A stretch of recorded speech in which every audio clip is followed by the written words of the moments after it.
رمضان رمضان رمضان میں بول۔ أعوذ بالله من الشيطان الرجيم،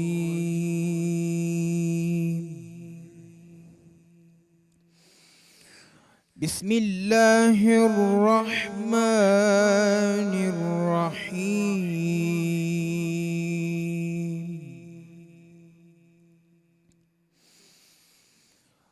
الله لا إله إلا هو،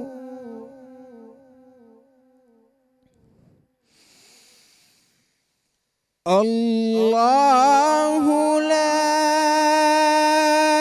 إله إلا هو، له الأسماء الحسنى،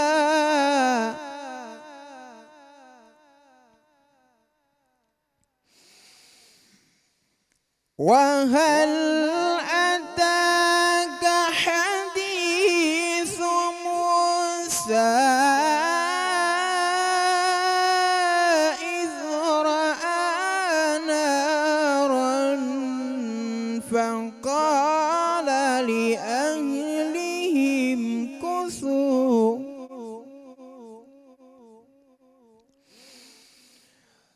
إذ رأى نارا فقال لأهلهم كثوا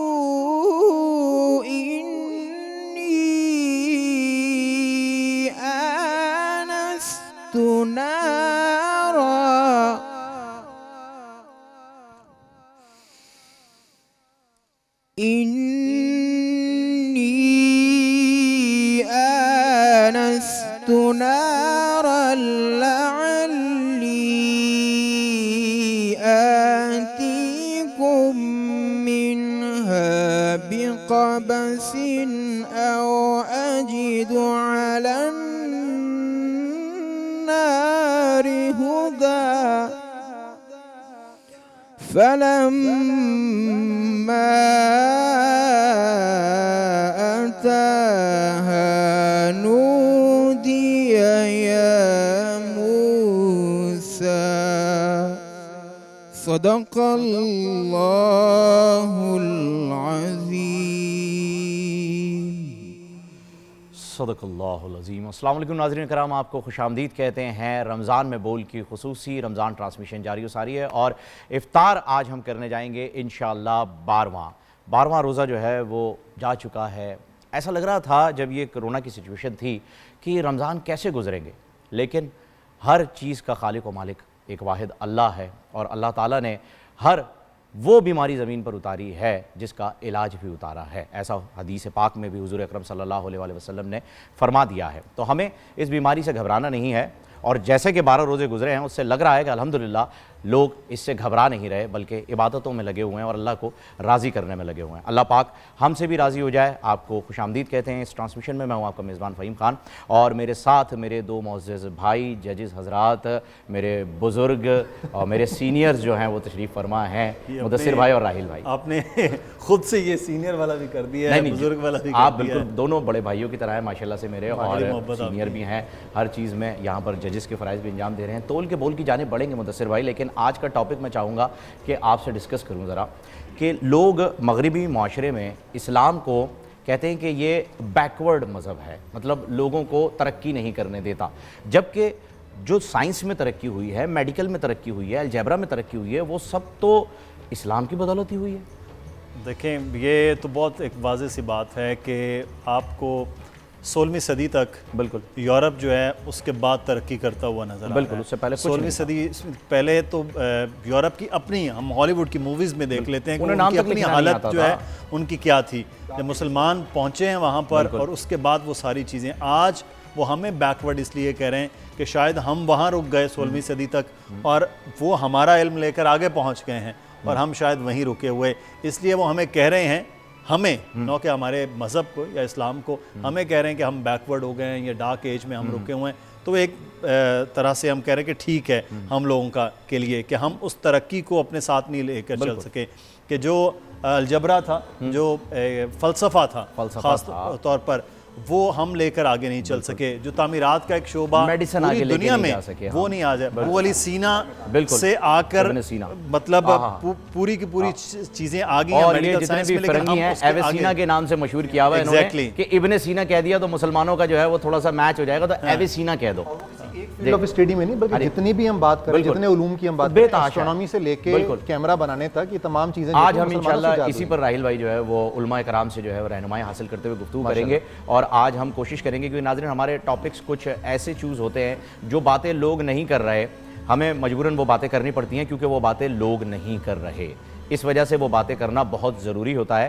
اب مغرب میں لوگ کہیں گے بھائی مغرب میں کون دیکھے گا، یہ کیا اردو کون سمجھے گا، یہ نہیں، سمجھنے والے سمجھ جاتے ہیں اور پہنچانے والے پہنچا بھی دیتے ہیں، کہ آج حقیقت پر بات ہوگی کہ کون جو ہے وہ جدت پسند ہے اور کون بیکورڈ ہے، یہ بات ہم کریں گے۔ لیکن فی الحال تول کے بول میں آگے بڑھتے ہیں اور ہمارے کنٹیسٹنٹ کو بلاتے ہیں ایک ایک کر کے۔ آج کا ٹاپک بڑا زبردست ہے، ان کیواڑوں ان دریچوں سے بہے گی روشنی، بڑا خوبصورت ٹاپک ہے، اس میں بڑی طویل ڈیبیٹ ہو سکتی ہے۔ دیکھتے ہیں کہ آج لاریب وزیر جن کا تعلق government degree college for women Nazimabad سے ہے، وہ اس پر کیا کہیں گی۔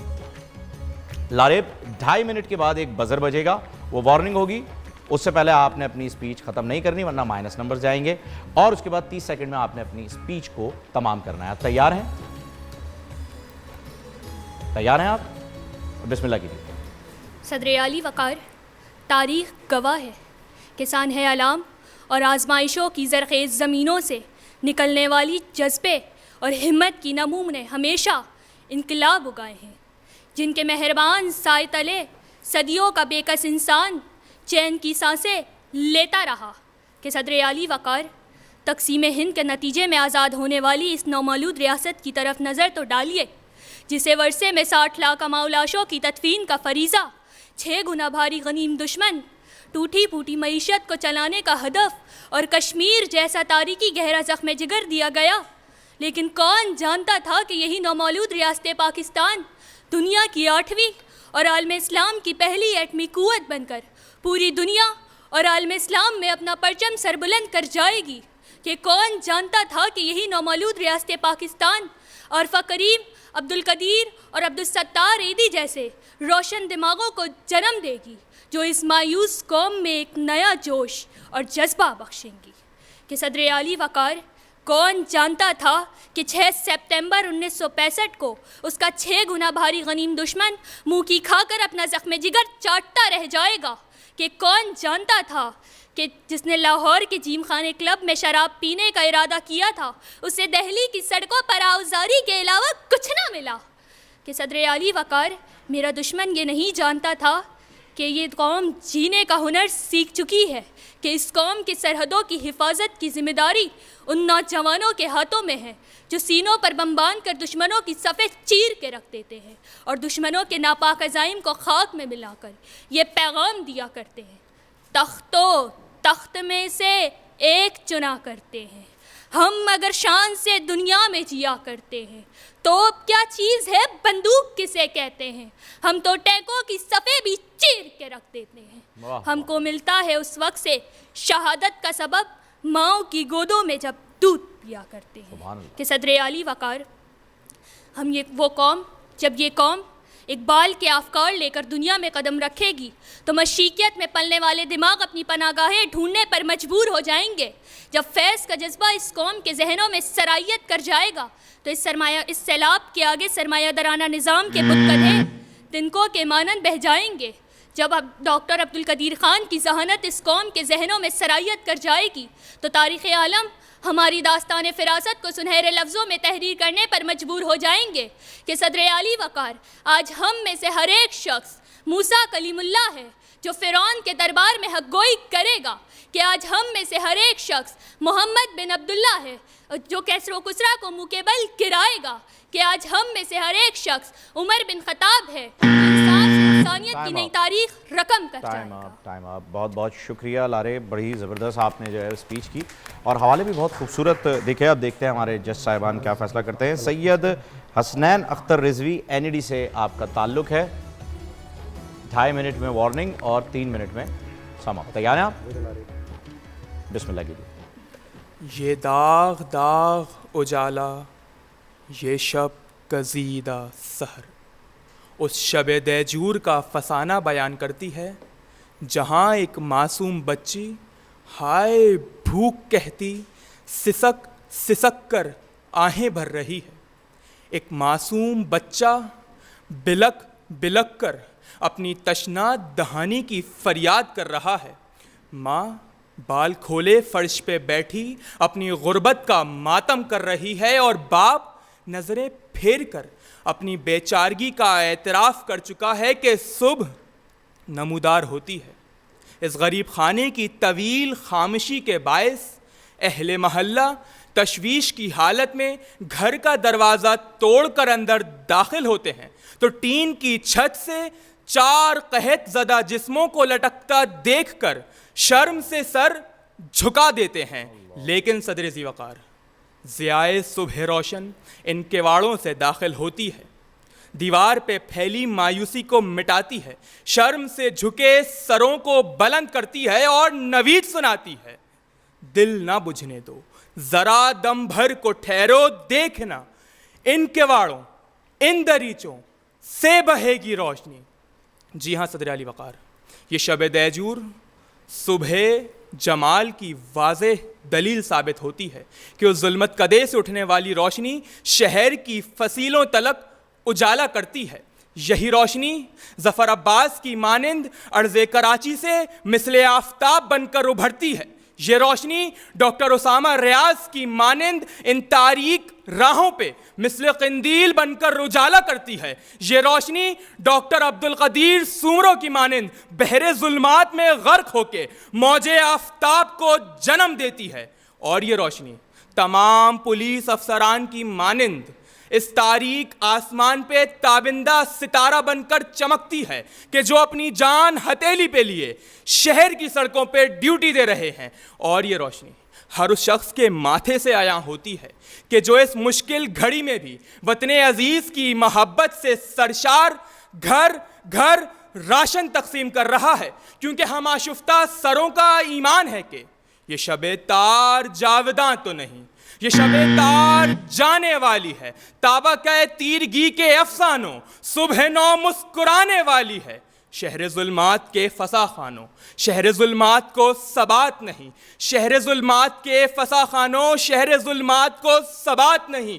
اور کچھ دیر صبح پر ہنس لو، اور کچھ دیر کوئی بات نہیں، کیونکہ وہ انتظار تھا جس کا، یہ وہ سحر تو نہیں۔ شکریہ، بہت شکریہ سید حسنین اختر رضوی صاحب، اور میری ساتھی اینکر کرن ناز بھی ہمیں جوائن کر چکی ہیں۔ بہت شکریہ۔ السلام اور علیکم۔ ہم وعلیکم السلام ورحمۃ اللہ وبرکاتہ۔ بہت سارے میزبان جو ہوتے ہیں نا وہ کچھ ایسے مجھ جیسے بدتمیز ہوتے ہیں مہمانوں کے بعد جن کی آمد ہوتی ہے، تو میں ان بدتمیزوں میں آج شمار ہو گئی، تو میں اپنے تمام ناظرین سے بھی اور تمام مہمانوں سے بھی اس بات پر معذرت خواہ ہوں۔ آپ خود کہتی ہے لائیو کا حسن ہے، لائیو کا حسن ہے جی، تو میں آپ تمام لوگوں سے معذرت خواہ ہوں۔ اب ہم اپنے تیسرے بالکل جی، رحمہ جاوید غوری، جنا یونیورسٹی فار وومن، آپ تیار ہیں؟ بسم اللہ۔ مریخ سیارہ زمین سے اکتا چکا تھا، ابن آدم کی بدفعلی سورج کی آنکھوں میں کھٹکنے لگی تھی، چاند جو ہر شب کسی معجزے کا انتظار کرتا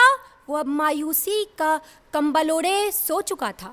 کہکشائیں کہ جو کبھی انسان کے اشرف المخلوقات ہونے پر رشک کرتی تھیں آج شک کرنے لگی تھی کہ اندھیرے کی کوکھ میں پلنے والا وہ انسانی معاشرہ روشنی کی مامتا کو ترس رہا تھا۔ صدر علی وقار، وہ معاشرہ کہ جہاں تقریباً پورا عالم انسانیت مشرق تا مغرب خدا سے اپنا رشتہ توڑ چکا تھا، کہ پھر فخر دو عالم محمد مجتبی صلی اللہ علیہ وآلہ وسلم کی آمد ہوئی اور مریخ دیکھتا رہا کہ کیسے عرب کے ریگزار گلزار ہونے لگے، سورج کے تمام شکوے ختم ہوئے کہ اب جہالت کے اندھیروں میں علم کے چراغ روشن ہونے لگے،